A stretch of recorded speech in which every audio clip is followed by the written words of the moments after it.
Ang maganda sa pipino, araw-araw ka mga harvest. Kasi ang bilis nila lumaki. Ito pa pala, hindi ko nakita. Ayan, oh.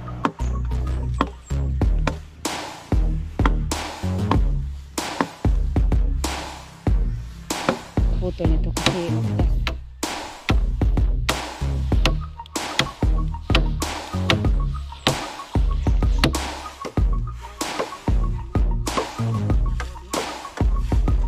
asa man banda doon. Hi everyone! Manguha si mama ngayon ng kahoy para sa gagawin niyang bahay. At dito etong isang puno na to ay pinaputol nila kahapon kasi marami silang tinanim dyan. Halong. Ano ba yung halong sa Tagalog? Basta yung matatakpan yung mga pananim, hindi maaarawan kaya hindi maganda yung magiging tubo. Kaya pinaputol nila itong puno na to. Hala, ang laki na ng ugat-ugat. So, eto yung gagamitin ni mama na mga kahoy para sa gagawin niyang bahay. At syempre, ayan na pala, meron na pala siyang naputol. Marami na. Dito rin sa Nanay Sewer, naglinis siya. Saka yung isa nilang kapatid, naglinis din ng mga dahon-dahon. Tamang-tama yung panahon ngayon ay makulimlim. Ayan, makulimlim siya pero napakaalinsangan. Ramdam na ramdam mo yung init. Ay dagko man dahil ni kayo, no? Abi na ako gagmayra. Sabahin ko nga ako. Oh. So ito yung gagawin ni mamang bahay. Muna ko katayan, tangan ko na palingkuranan. Gagawa din daw siya ng upuan. Tignan nyo naman tong puno ng nyug, oh. Ang laki na ng mga naging sanga niya. Actually, puno ng balite. Balite. Ayan, no. Yung ugat yan, no, na gumapang sa katawan ng nyug. Tapos ang laki na, oh. Gumapang siya dyan sa katawan. Ang laki na. Kaya lang, maganda sana may lilim dito. Kaso lang, yung mga tanim kawawa. Wala pa nanurok inyong mga tanom, or nanggitib na. Kaya, Wita,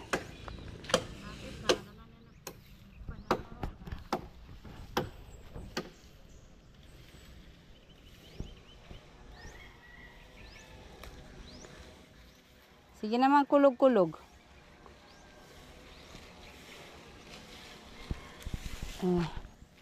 Hindi naman.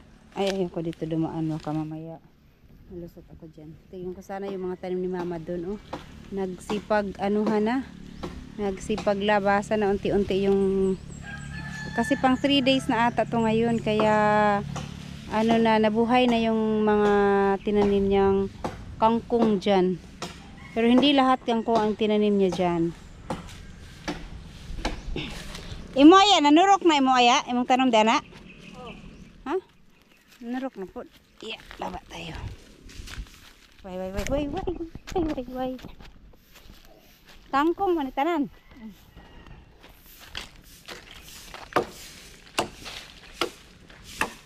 Wala man lagi. Ay, dana. Oh, meron na nga, oh. Sana yun. Yan, hanggang dun. Tangkong ni tanan niya, tibuok na tamna ni mo tanan. Oh. Kana nabagsakan diha napoy tangkong. Kaya di ani mo wala pa. Aw. Nagsipagtubuan na sila, oh. Saktong-sakto sana umulan ngayon kasi sabagay ang dilim naman na ng langit bandaron, oh. Sana umulan para madiligan sila kasi ilang araw na to hindi nadiligan kasi nung nagtanim sila nito umulan. Tapos ngayon pang-4 na araw na walang ulan. Pero pagka uulan ngayon, sakto lang talaga, tama yung pagdilig niya kasi basa pa naman yung lupa.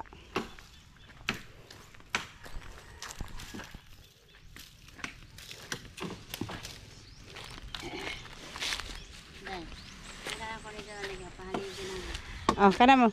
Yan daw ang gawin niyang haligi. So papuntahin ko dito sa buyog mamaya pag uuwi ako doon para Si Buyog ang magputol niyan. Gawing haligi. Si Rotso mo igaw ka na. Bako pa man ko lang. Amo tagok no. Ang puno ng balete mas malaki pa siya kaysa sa puno ng nyog.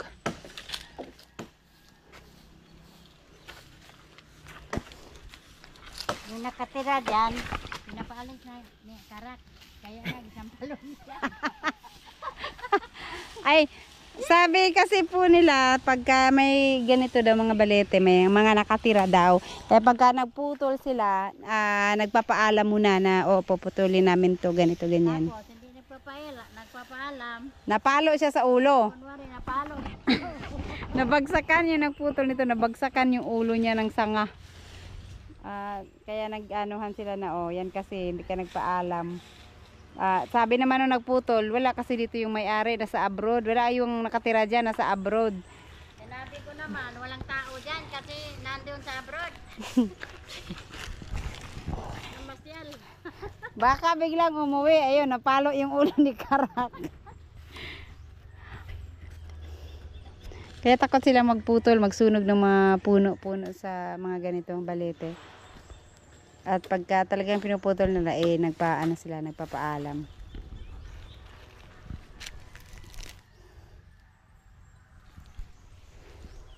Baka may ahas dito sa ilalim. Yung ilalim na ano. Yan naman. Dry na eh. Pag naulan dito yan, ilang ano to.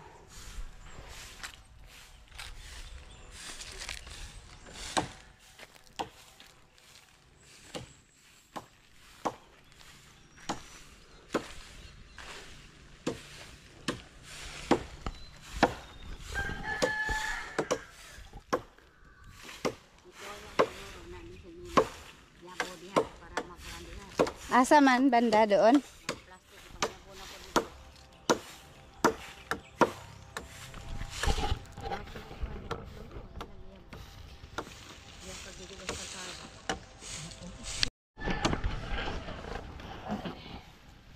Ayan, ano pala, madagta pala ang balete, kaya hindi siya pwedeng gamitan ng yung sanang gabas.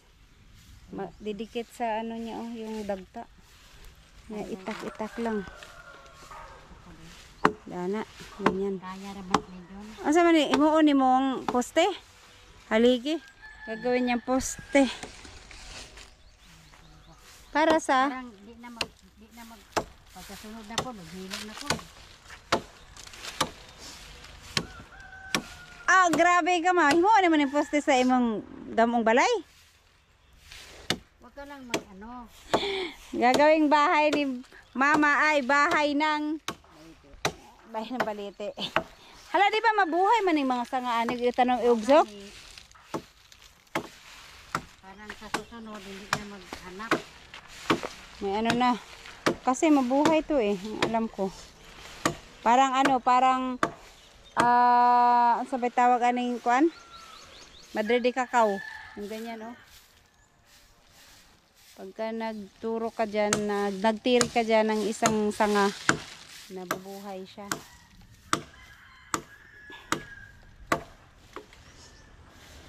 Kanira man dahil, kanao ka to. Luhara,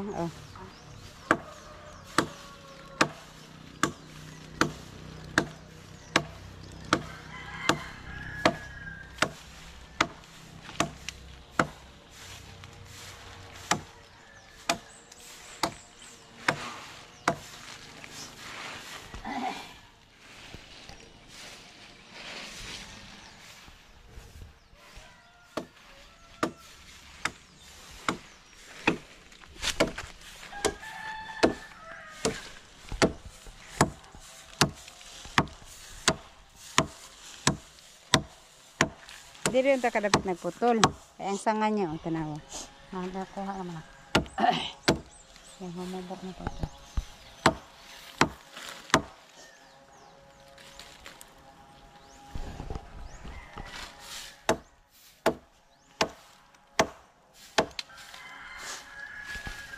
Yun, dali naman eh. Pusgan man siya. Nakakuha na pala yan dyan.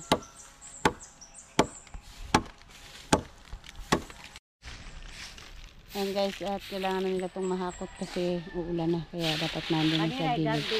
Tapos ito kasi sibuyog na yung paputulin namin ito. Kasi parang hindi ako marunong tanda.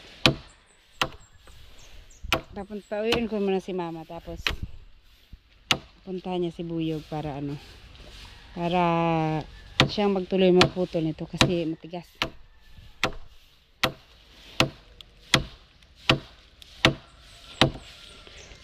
Parang hindi naman ako.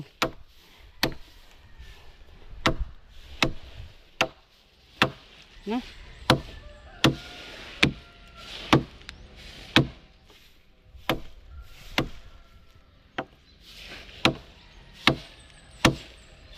Nah.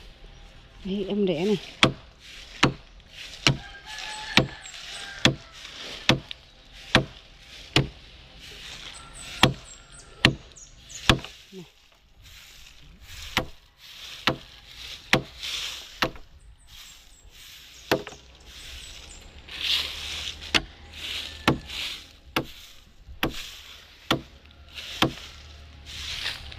Hirap pala magputol ng kahoy.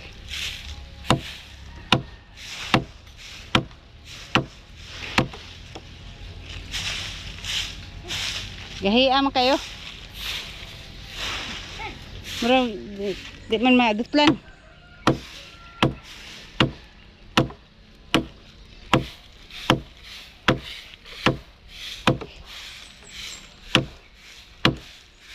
Nah, dahin ko na si Buyog. Ang tigas. Sakit sa kamay at saka parang hindi siya nababawasan. Guys, ayan yung kailangan putulin. Ang tigas hindi ko maputol. Agay. Ay, sa ilalim pala yun para yun. Tapos kato siya. Yan. Tapos itong isa. Ganyan dyan. Nilagyan niya na yung Tapos ito, gawin mong tirador be. Oh, sakto kayo. Tirador.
Ganyan pala magputol ng kahoy.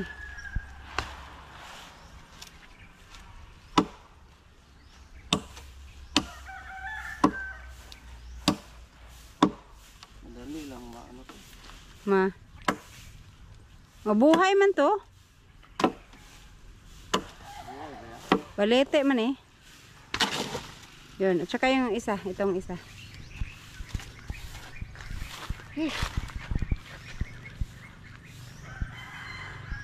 Nakapagod pala magputol ng Itong isa nga hindi ko maputol-putol Itong isa din.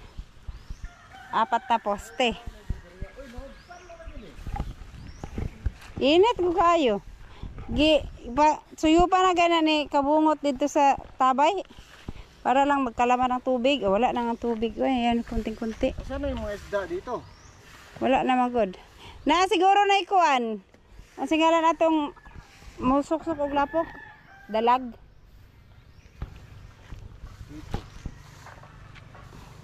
Dito dyan sa ilalim. Ayan, itong isa, pang last. Ito lang naman dalawa ang pinuputol ni mama. Ay, tatlo pala.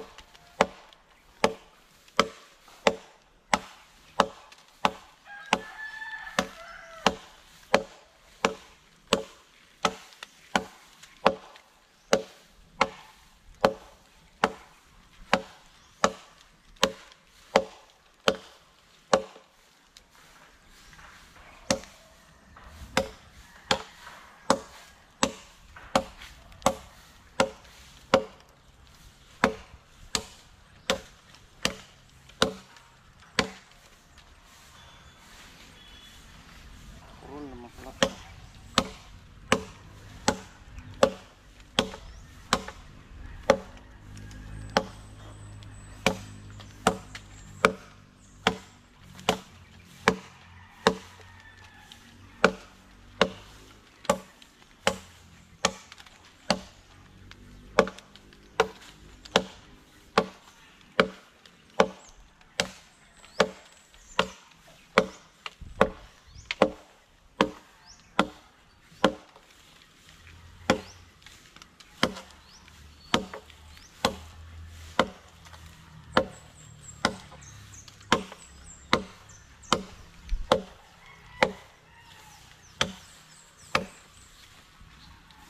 Alright.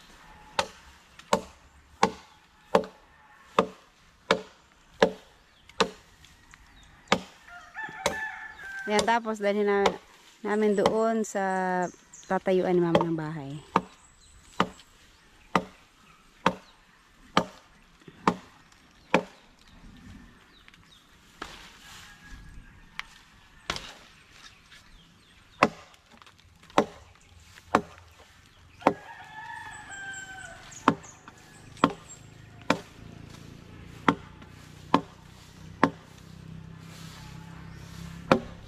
Yun. Oh. Slide na. Okay. Tapos na lahat. Pero ito lang tatlo ang dadalhin namin dun sa ano ni mama. Gagawin niyang poste itong tatlo.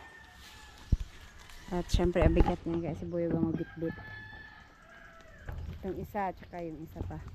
Itin na isa. Hindi kanini oh. Nagbitbit ra ko na gamay. Yung turok lagi na. So, manghila lang ako dito ng magaan. Kasi andalhin namin dun sa kabila. Buyog na maghakot ng ibang mabibigat.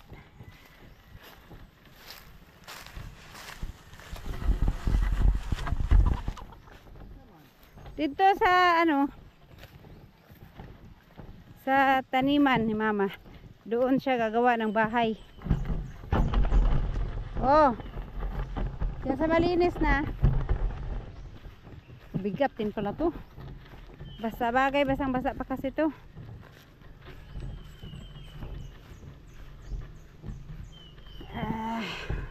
Okay.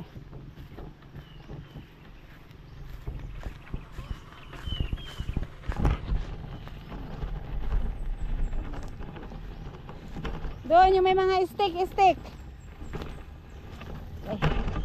Yung may mga nakaano na stick.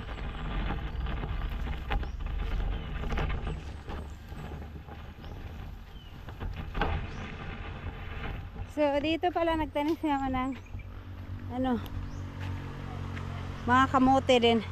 Pero kuno ko be. Para pre na to be. Got mo rin yung bakong nabitbit. Tabi na hugaan eh. Ayan. Ito kasi dito siya gagawa ng bahay. Bahay ng ampalaya, sitaw. So gagawin niya yung poste para sa kanyang bahay na gagawin para sa sitaw at saka ampalaya, yung mga gumagapang. Ay ayan na nga oh, tumubo na nga sila oh. So sakong doon talaga ang itim-itim na ng langit banda. Sana umabot dito yung ulan. Sana lang talaga umabot dito yung ulan. Sa bukid yan eh. Kasi para madiligan tong mga tanim ni mama. Ayan, nagsipagtubuan na din dito. Itong dito, nahuli niya yung tinamnan to. Kaya itong dito lang ano. Tsaka yung kamote oh. At syempre yung mga pepino ni mama ay marami na rin siyang naibenta. Ang bilis ng pepino pala. Ang bilis na makapamunga at lumaki. Tsaka ito, ano ito tinanim niya dito? Bakit nilagyan ng saging? Ay, talong. Ano ito ng talong? Nilagyan ng ng saging para malamigan kasi nga sobrang init. So yan yung mga pipino ni mama. Kaninang umaga nang harvest siya nito. May na-harvest siya marami. Kasi may bumili at saka yung mga kangkong nang harvest siya ulit kaninang umaga din. Ayan oh. Isa. Ang bilis nilang lumaki. Oh. Bukas pwede na rin yung harvestin. Ang maganda, ay ito pa oh. Ang maganda sa pipino, araw-araw ka mga harvest. Kasi ang bilis nilang lumaki. Ito pa pala, hindi ko nakita. Ayan oh. Tsaka yan pa oh. Ayan pa isa, hindi niya siguro nakita to. Malaki, ay hindi ko lang pa sa laki. Ang bilis. Bukas maha-harvest na rin yan. Tsaka mayroon namang mga ito may maliit na. So, meron pa siguro dyan, di ko lang andun nga. Meron nga, hindi ko napansin. So, araw-araw ka talaga makapag-harvest. Hindi pa masira tong ginawa niyang bahay. Pwede pa siyang magtanim ulit ng panibago pag namatay na yung mga puno niya. Kasi itong pipino daw ay mabilis lang mamatay ang puno. So andun si Buyog, bumalik lang at kinuha yung ibang gagawing poste. Kasi ang bigat nun, kaya si Buyog ang maghakot. Ito. Dito na lang muna kasi hindi namin, ay kung gagawin niyang poste, di sa mga dulo-dulo siguro. Kakalat ko na lang kay Buyog. Dito yung ibang poste. Tsaka doon naman yung iba. Para hindi na malayong, hindi na kailangang hilahin sa malayo.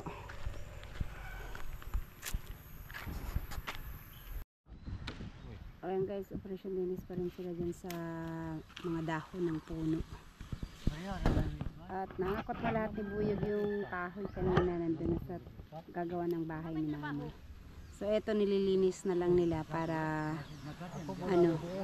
masilaban pagka naano na yung dahon. Tsaka para maano yung space dyan. Kasi dyan banda magtatayo ng kulungan ng baboy si Nanay Sue. Weird. Check lang natin yung mga tanim ni mama doon. Mahahaba na yung iba nakita ko. Yung kanyang mga kangkong.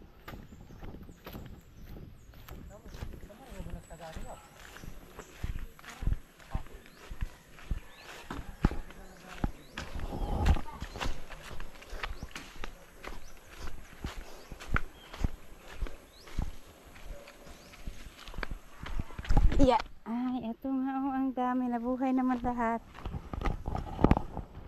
Ayan oh, maliliit pa sila.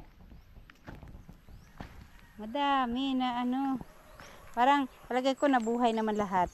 Kasi nung nagtanim dito, basang-basa yung lupa. Tapos nasundan na ulanan din siya, nadiligan. Dito. Sa kabila. Ayan.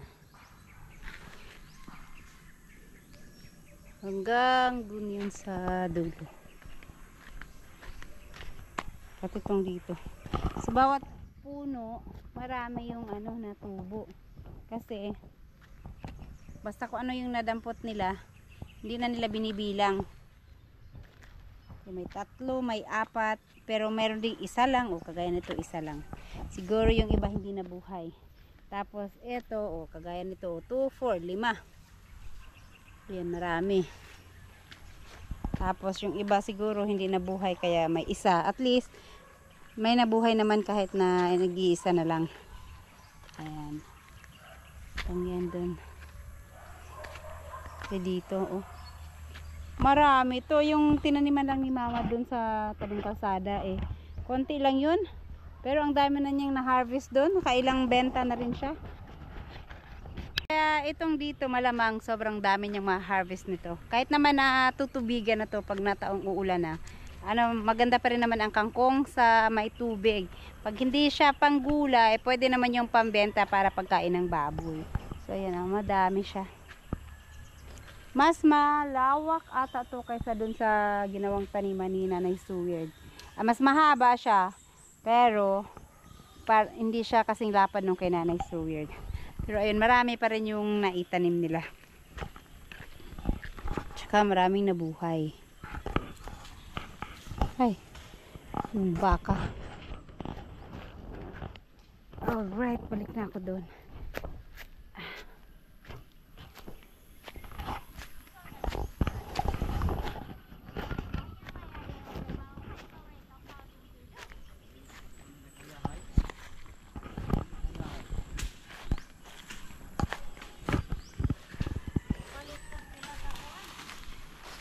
Hayahin na namin eh.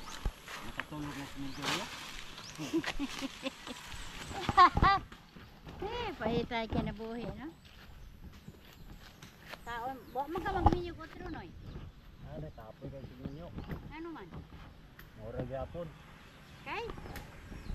Mahal na gyapong bugas.